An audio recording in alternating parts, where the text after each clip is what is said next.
바른 교회 생활 세 번째 말씀. 우리가 이 데살로니가 5장 마지막 부분에 사도 바울이 교회 안에서 성도들이 생활할 때 어떻게 하는 것이 바른 생활인가.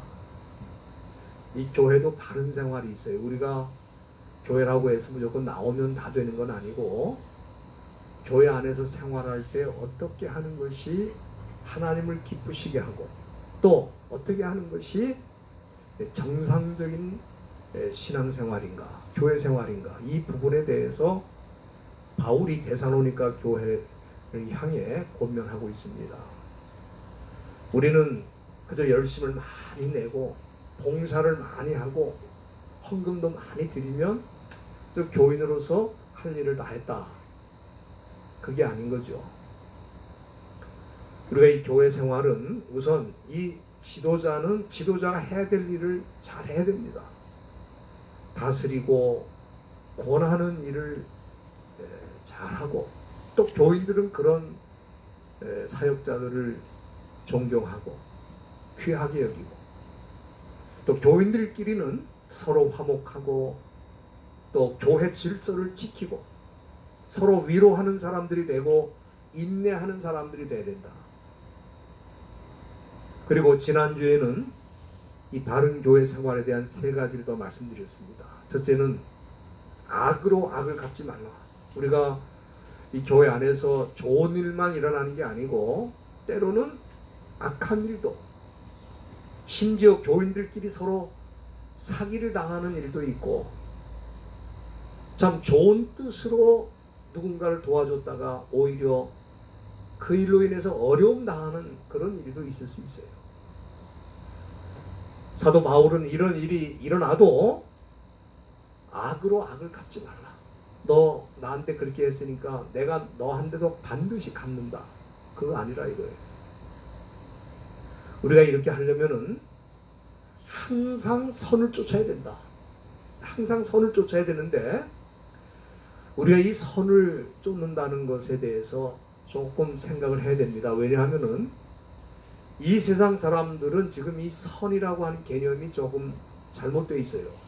특별히 이 포스트 모던 시대가 찾아오면서 사람들이 모든 것을 상대적으로 생각하는 경향이 있기 때문에 현대인들은 선 그러면은 선이라는 거는 내게 좋은 거다, 내가 싫으면 아무리 좋은 것도 악한 거고, 나한테 좋으면 문제가 있어도 그건 선이다, 이 말이에요. 그러나 우리가 이 성경을 보면 이 선의 개념이라는 거는 한마디로 말씀드리면은 하나님 편에 서는 게 선이고, 하나님의 뜻을 따르는 게 선이고, 하나님께 영광 돌리는 게 선입니다. 우리가 선을 쫓는다 그럴 때 그런 기준으로 생각을 하면은 악한 사람도 악으로 갚지 않게 된다, 이 말이에요.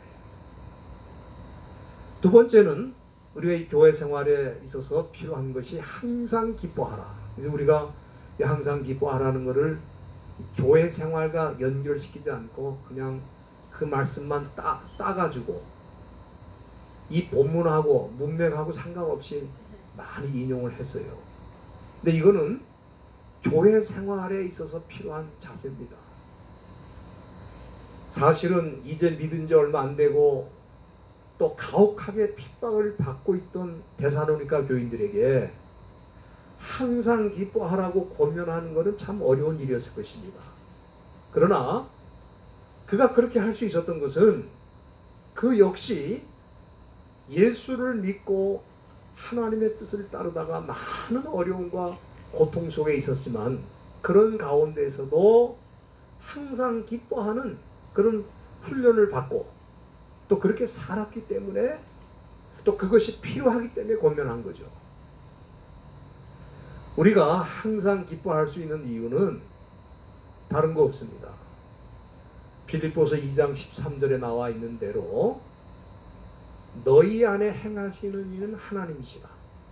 그러니까 우리가 힘든 일을, 어려운 일을 당해도 그런 모든 일을 행하시는 분이 누구예요? 하나님이시다, 이 말이에요. 그렇기 때문에 우리는 그 상황 속에서도 기뻐할 수 있다는 거죠.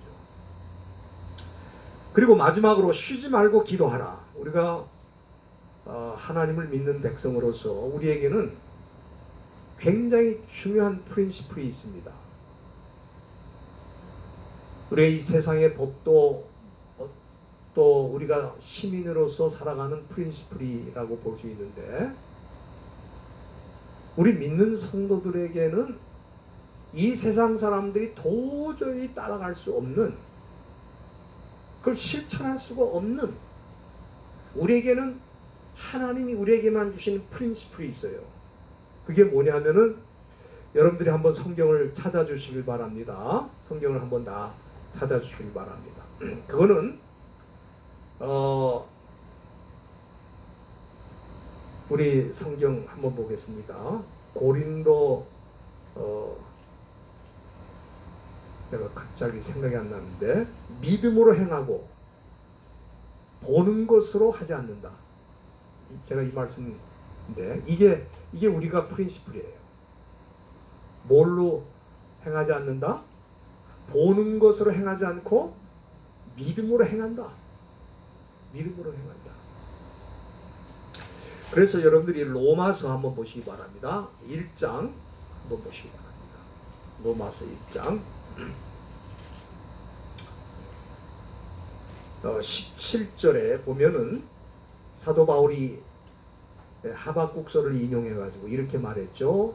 끝부분에 보면은 오직 의인은 무엇으로 말미암아 살리라? 믿음으로 말미암아 살리라 그랬어요. 우리가 이게 우리의 프린시플이에요. 이 세상 사람들은 다 보는 것에 의존해서 삽니다. 보는 대로 결정을 해요. 그러나 우리는 보는 게 기준이 아니고 안 보인다 이 말이에요. 하나님도 안 보이죠. 성령님도 안 보이죠. 지금 우리 예수님은 부활 승천하셔서 우리 하나님 보좌 우편에 앉아 계시기 때문에 안 보이십니다. 안 보이지만 보이는 것과 같이 그렇게 산다 이 말이에요. 그래서 우리가 보이지 않는 하나님을 믿기 때문에 우리는 뭐 하냐? 기도한다 이 말이에요. 그래서 오늘 이 데살로니가전서 5장 17절에 보면 쉬지 말고 기도하라는 것은 우리의 하나님이 우리는 보이기 때문에 그러는 거예요. 믿음으로 보이는 거니 보이기 때문에 기도하는 겁니다. 사실 쉬지 말고 기도하라는 것은 우리가 볼 때 가능한 게 아니지 않나 생각이 들 수가 있죠. 왜? 아무 일도 안 하고 어떻게 쉬지 말고 기도만 할까? 제가 지난주에 말씀드렸습니다. 지저스 토킹이라는 게 있어요. 그래서 우리가 매 순간 기도하는 마음으로 행동하고, 기도하는 마음으로 말하고, 기도하는 마음으로 대화를 하고, 무슨 결정을 내릴 때에도 순간적으로 우리는 주님이시라면 이런 경우에는 어떤 결정을 하겠습니까? 그걸 자꾸 물어요. 그냥 막 하지 말고, 주님 이런 경우에 주님이라면 어떻게 하시겠습니까? 그렇게 대화하면서 결정하고 움직이고, 이게 쉬지 않고 기도하는 그런 삶의 모습입니다. 아무것도 안 하고 가만 앉아서 기도만 하는 게 아니죠. 일하면서도, 움직이면서도, 대화하면서도 주님이라면 어떻게 하시겠습니까? 이렇게 말하고 묻고 하는 것이 쉬지 않고 기도하는 그런 모습이라고 볼 수 있겠습니다. 오늘은 이 바른교회 생활 세 번째 말씀을 드리는데, 여기 본문에 보면은 18절에 그 유명한 말씀, 범사에 감사하라 그랬어요. 범사에 감사하라. 이는 그리스도 예수 안에서 너희를 향하신 하나님의 뜻이라 그랬어요.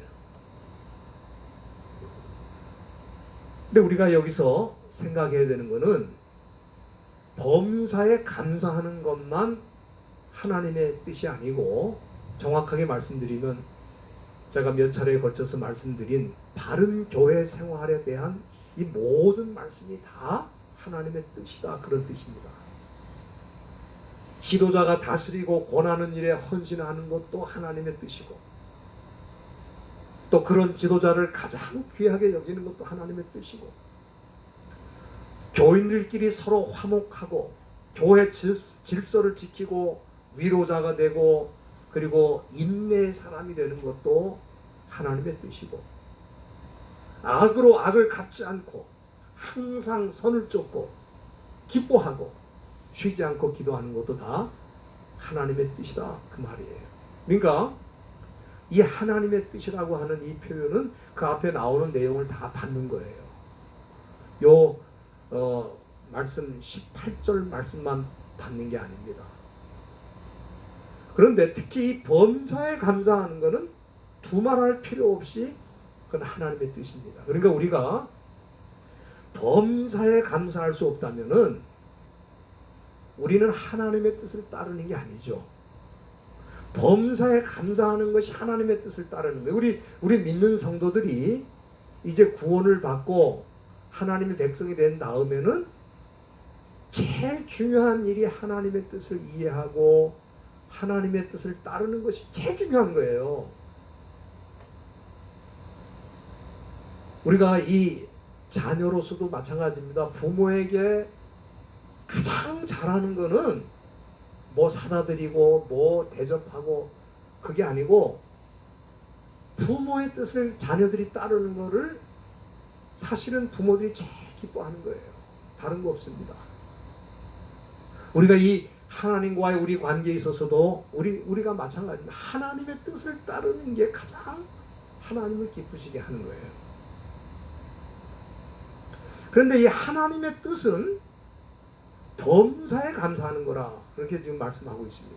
우리가 이 범사라고 하는 거는 작은 일도 포함되고 큰 일도 포함되고 좋은 일도 포함되고 힘든 일, 어려운 일, 이 세상에 일어나는, 우리에게 일어나는 모든 일이 다 포함되는 거예요. 그렇기 때문에 우리 믿는 사람들이 가끔 그렇게 기도하지 않습니까? 하나님 우리에게 감사의 조건을 주옵소서. 그래서 감사의 조건을 주셔서 감사하게 하옵소서. 그렇게 기도하는 것은 적합한 기도가 아닙니다. 왜냐하면은 우리에게는 하나님이 주신 모든 것이 힘들고 어렵든지 그게 다 감사의 조건이라는 겁니다. 우리의 질문은 그럼 그렇게 우리가 정말 할 수가 있느냐, 그런 질문이죠. 그렇지 않습니까? 뭐 좋은 일에 감사하는 거는 누구나 하죠. 우리 예수 안 믿는 사람들도 좋은 일에 다 감사하더라고요. 그런데 우리에게 당한 모든 일들이 힘들고 어려운 일일지라도 그런 거를 주신 하나님께 감사를 드린다. 이거 쉬운 일이 아닙니다. 그렇죠? 그렇기 때문에 쉬운 일이 아닌 거는 그게 다 저절로 되는 게 아니고 영적인 훈련이 될 때 가능한 겁니다. 그러니까 훈련이 안 된, 우리 예를 들어서 이제 갓난 아이가 걷는 훈련을 전혀 안 한 아이한테 너 한번 걸어봐라, 이게 안 되잖아요. 그 아이가 태어나서 걸으려면은 몇 번 넘어져야 될 것 같아요? 조준사님 몇 번 넘어져야 될 것 같아요? 생각 안 해보셨죠? 수없이 넘어지는 겁니다. 그러다 어느 날 일어서기 시작하고 혼자 걸을 수 있게 되는 거예요. 이게 다 훈련이란 말이에요. 모든 게 다 훈련이에요. 우리가 여기 범사에 감사라는 것도 이게 그냥 되는 게 아니고 훈련을 받는 겁니다. 그럼 어떻게 훈련을 받아야 되느냐?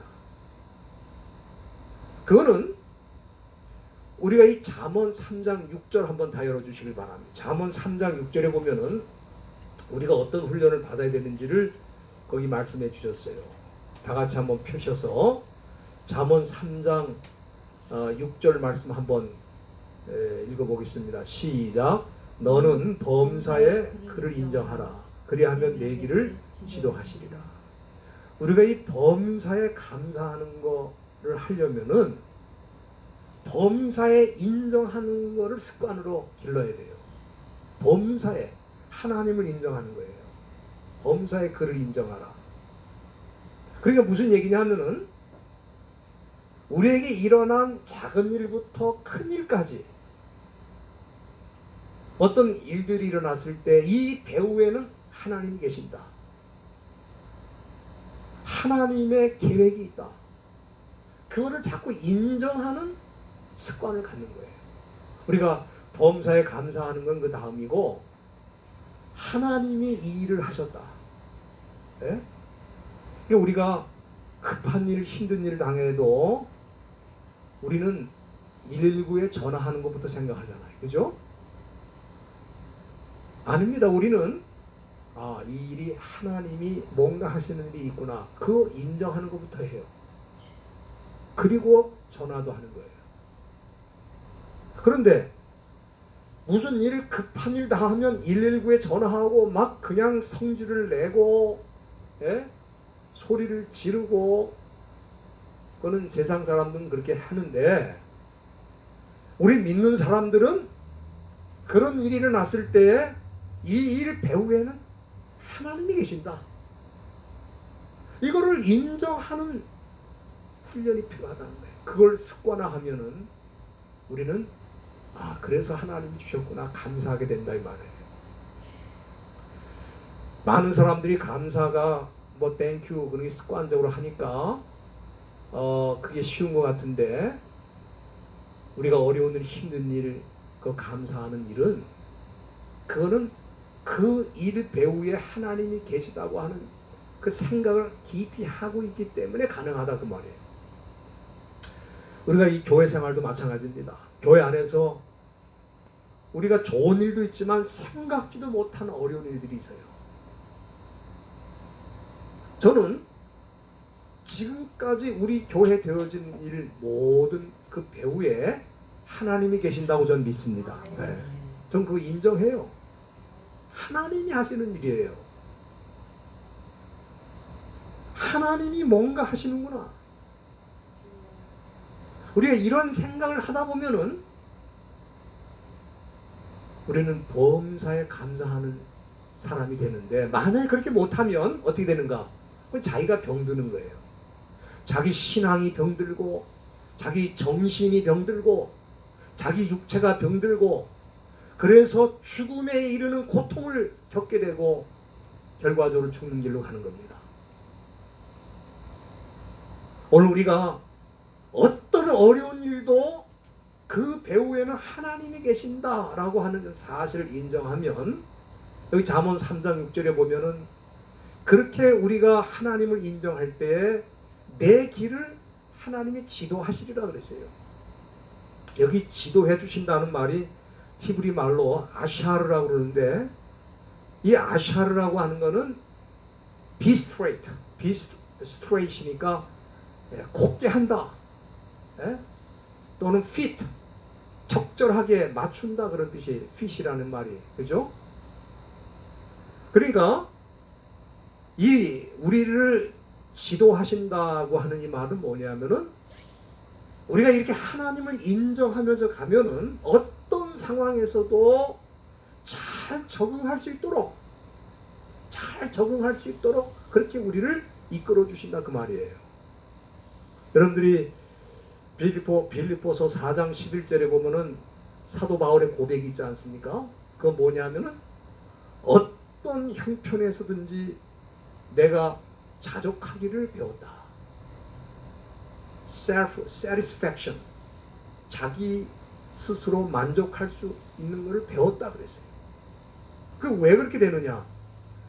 우리 하나님께서 사도 바울이 모든 일 배후에는 하나님이 계시다는 것을 인정하면서 사니까 그가 어떤 형편에든지 fitting, 잘 맞출 수 있도록 그렇게 지도하신 거예요. 그러다 보니까 감사가 나오는 거예요. 이게 훈련이라는 겁니다. 이게 안 돼 있는 사람들은 무슨 일만 터지면 원망, 불평에 그냥 소리 지르고 분노하고, 별일도 아닌 거가 그냥 엄청난 일이 돼가지고 스스로 자기를 킬링하는 거예요. 자기를 죽이는 거예요. 우리가 이 전도서를 보면은 하나님이 우리 인간에게는 두 가지 일이 늘 교차적으로 일어나도록 그렇게 하셨다고 했습니다. 여러분들이 전도서 한번 다 펴주시길 바랍니다. 전도서 아주 중요한 말씀이니까 한번 다 열어주세요. 7장 14절 말씀이 굉장히 중요한 말씀입니다. 두 가지가 우리 인간에게는 교차적으로 늘 있을 수밖에 없다 하는 거예요. 14절 읽습니다. 시작. 형통한 날에는 기뻐하고 곤고한 날에는 생각하라. 하나님이 이 두 가지를 병행하게 하사 사람으로 그 장래일을 능히 헤아려 알지 못하게 하셨느니라. 여기 보면은 두 가지, 형통한 날도 있고 또 뭐가 있어요? 곤고한 날도 있다. 하나님이 이 두 가지를 병행하게 하셨다는 거야. 우리는 다 뭐만 기대합니까? 형통한 날이만 계속되기를 기다리잖아요. 그런데 우리 인생이 형통한 날만 계속되는 인생이 어딨냐 이 말이에요. 그거는 성경이 그렇게 말하고 있지 않아요. 그래서 우리가 만사형통한다. 아주 우리 찬송가에도 나와 있지 않습니까? 만사형통하리라. 그러니까 우리 믿는 성도들이 제일 좋아하는 게 뭐예요? 만사형통이라는 컨셉을 다시 생각하셔야 돼요. 그 만사형통이라는 건 뭐냐면 내 생각대로 내가 원하는 대로 다 되는 게 만사형통이 아니고 하나님의 뜻대로 되는 게 만사형통입니다. 우리가 이 개념을 잘 못 알고 있으니까 다 자기가 원하는 대로 모든 게 되는 거를 기대하고 그것이 안 되면 좌절하고 절망한다 이 말이에요. 우리 하나님은 우리 인생에 형통한 날과 곤고한 날이 병행하도록 그렇게 하셨어요. 그럼 왜 그렇게 하시느냐? 우리 인생이 교만하지 않도록 그렇게 하시는 거죠. 그리고 두 가지가 언제 다가올지, 예를 들어서 형통한 날이 언제 올지, 또 곤고한 날이 언제 올지, 이거 헤아려 알지 못하게 하셨다는 거예요. 언제 올지 몰라. 우리가 이 연초만 해도 코로나가 이렇게 번질 줄 알았습니까? 예상 못했어요. 그런데 이런 일이 일어난 거 아닙니까? 저와 여러분들이 이런 코로나 사태를 통해서도 감사할 수 있기를 바랍니다. 에? 우리 하나님 그의 주권에 따라서 우리에게 형통한 날을 주시기도 하고 또 곤고한 날을 주시기도 하는데 이런 일들을 하나님이 허락하셨다고 하는 사실을 인정할 때 우리는 감사할 수 있게 되고 또 이런 마음으로 살면은 어떤 문제와 어떤 어려움을 당해도 가정에 무슨 문제가 있겠습니까? 교회에 무슨 문제가 있겠습니까? 그렇게 사는데 그래서 사도 바울이 오늘 이 본문에다가 이 데살로니가 교회 성도들을 향해서 가장 어렵고 힘든 가운데 있는 그 성도들, 아직 어리고 아직 믿은 지 얼마 안 되는 그 성도들을 향해서 범사에 감사하라. 이것이 하나님의 뜻이라고 그렇게 말씀한 거예요. 그 다음에 또 한 가지 우리가 이 교회 생활을 바르게 하려면은 여기 19절에 나와 있는 대로 성령을 소멸치 말라. 그렇게 말씀했어요. 우리가 이 교회와 또 이 세상의 어떤 그 종교단체와 또는 사회단체와 본질적으로 다른 점이 있다는 것은 교회는 성령의 공동체라고 하는 겁니다. 이게 본질적으로 다른 거예요. 그렇기 때문에 만약에 교회를 다니는 분들이 교회가 이 성령의 공동체라는 것을 확신을 못하면 또 지도자나 거기에 모인 성도들이 그걸 확신을 못하면 그 교회는 어떻게 되느냐? 그 교회는 주님의 교회가 아니라 종교단체가 되는 거예요. 그때부터.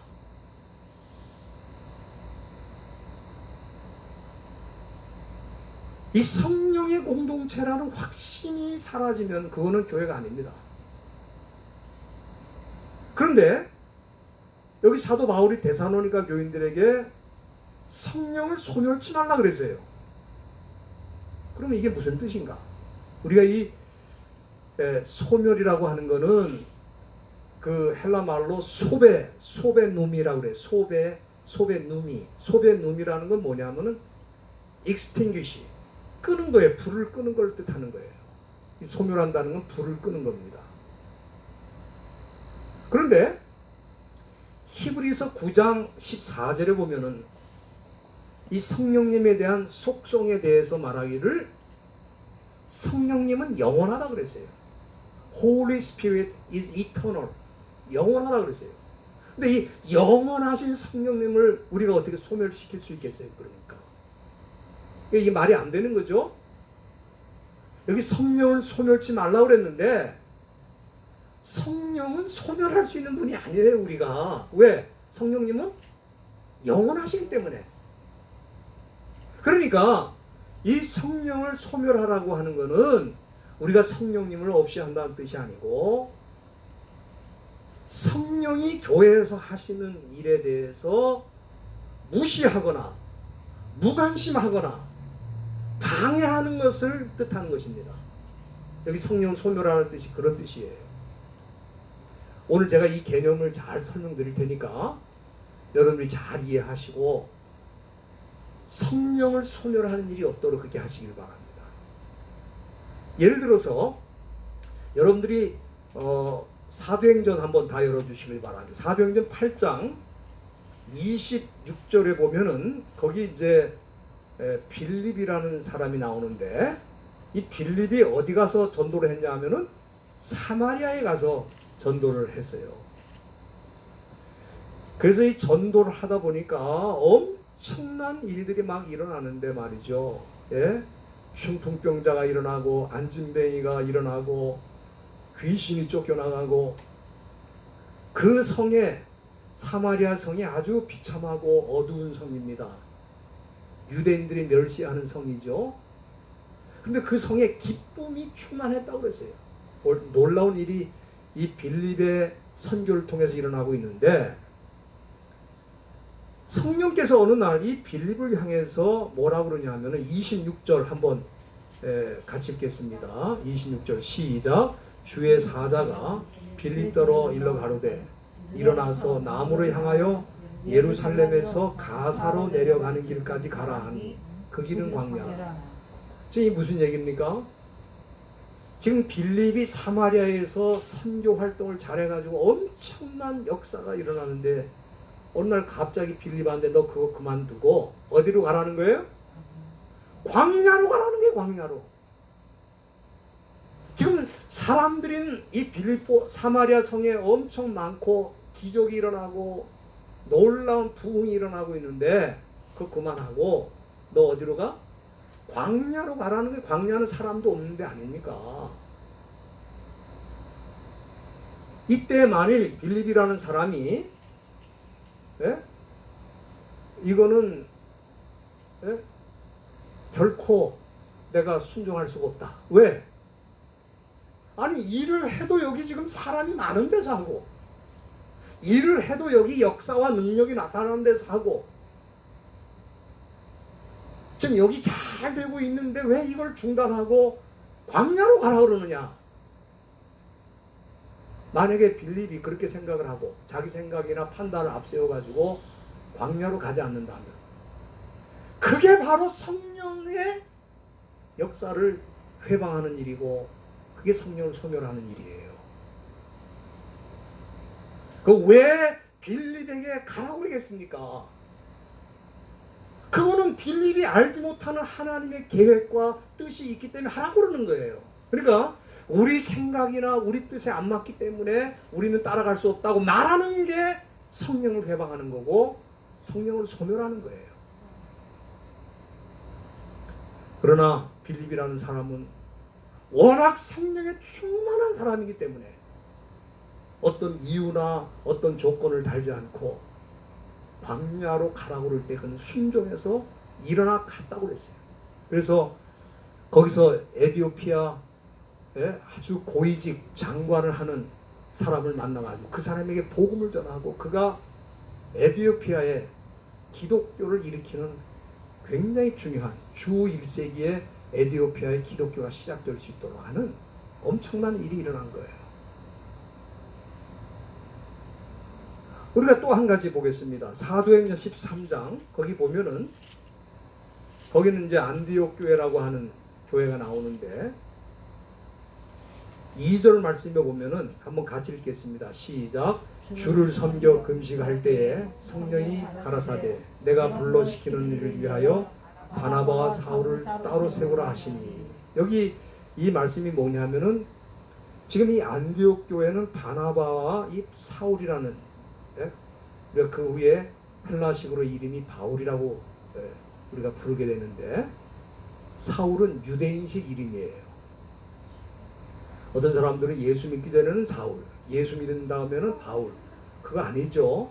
여기 사울이라고 그랬잖아요. 안디옥 교회의 중요한 지도자입니다. 예? 지금 이 교회 입장에서 보면은 바울과 바나바를 다른 데 보내면 그 교회가 쓰러질지도 모를 정도로 그 교회 아주 중심 지도자예요. 그런데 지금 성령이 뭐라고 그럽니까? 따로 시킬 일이 있다는 거예요. 그러니까 두 사람을 따로 띄어내라는 거야. 그게 뭡니까? 이제 바나바 바울을 통해서 구브로라고 한 섬뿐만 아니라 소아시아 지역을 복음화하는 일에 이 사람들을 쓰려고 그러는데, 만약에 안디옥 교회가 그거 아닙니다.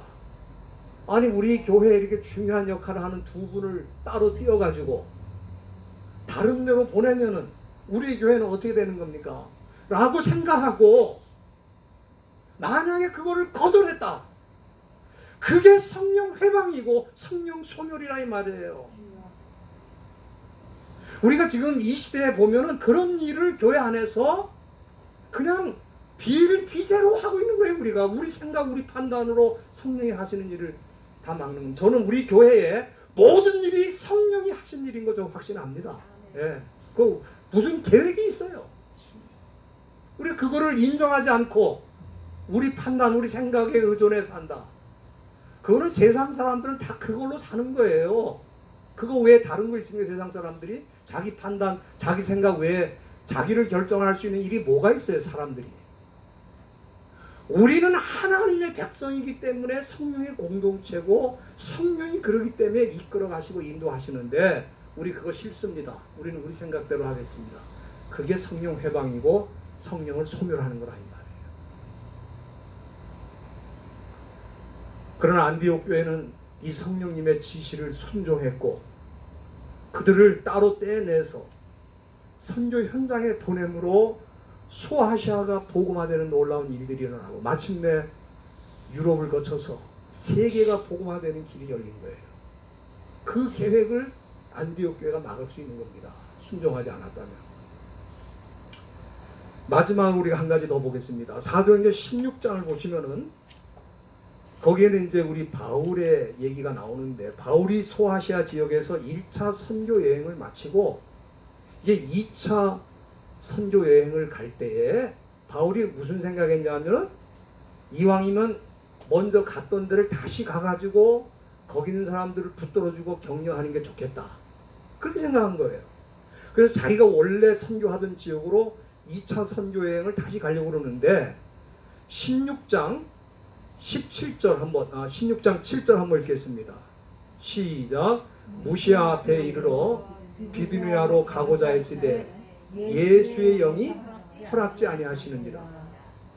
지금 그 6절에도 보면 성령이 아시아에서 말씀을 전하지 못하게 하셨다.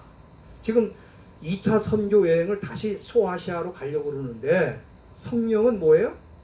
그거 아니다. 너 그게 아니야. 그렇게 지금 말씀하시는 거예요. 어떻습니까?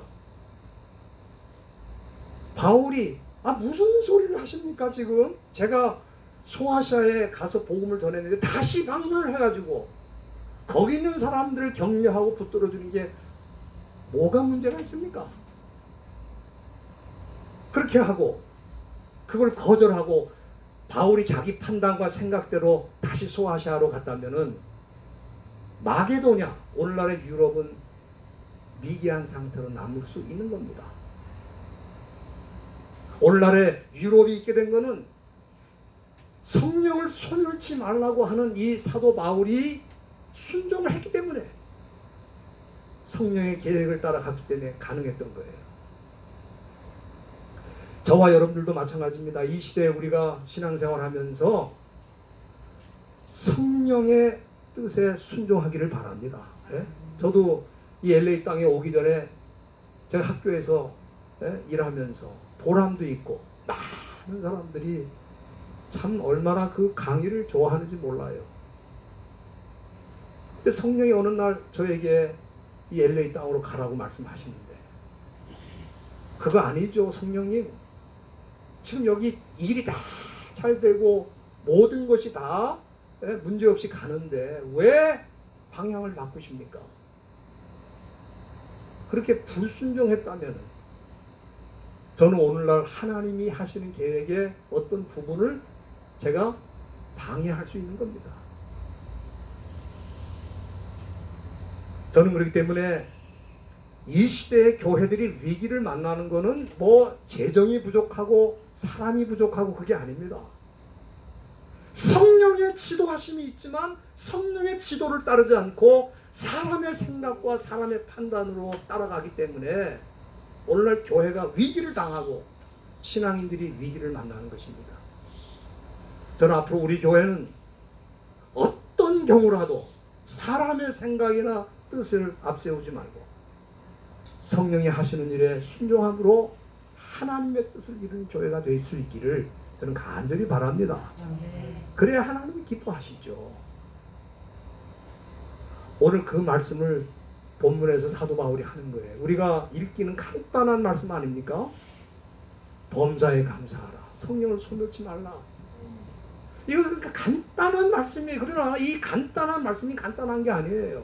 여기에는 굉장한 하나님의 비밀과 뜻이 담겨 있다 이 말이에요. 우리가 그걸 잘 이해하고 순종하면은 정말 하나님의 사람답게 바르게 살아갈 수 있는 겁니다.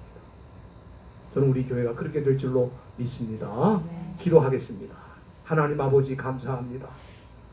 오늘도 귀한 날 주시고 또 이 데살로니가 전서 강해를 통해 하나님의 귀한 뜻을 배울 수 있도록 깨우칠 수 있도록 은혜 주심을 감사합니다. 저희들이 이 말씀을 그저 듣고 그저 이해하는 걸로 끝나지 말고 정말 이 말씀 따라 순종하면서 살아볼 수 있는 용기와 담대함을 주시고 그렇게 살 수 있도록 성령님이시여 역사해 주시옵소서. 감사하오며 예수님의 이름으로 기도하옵나이다. 아멘.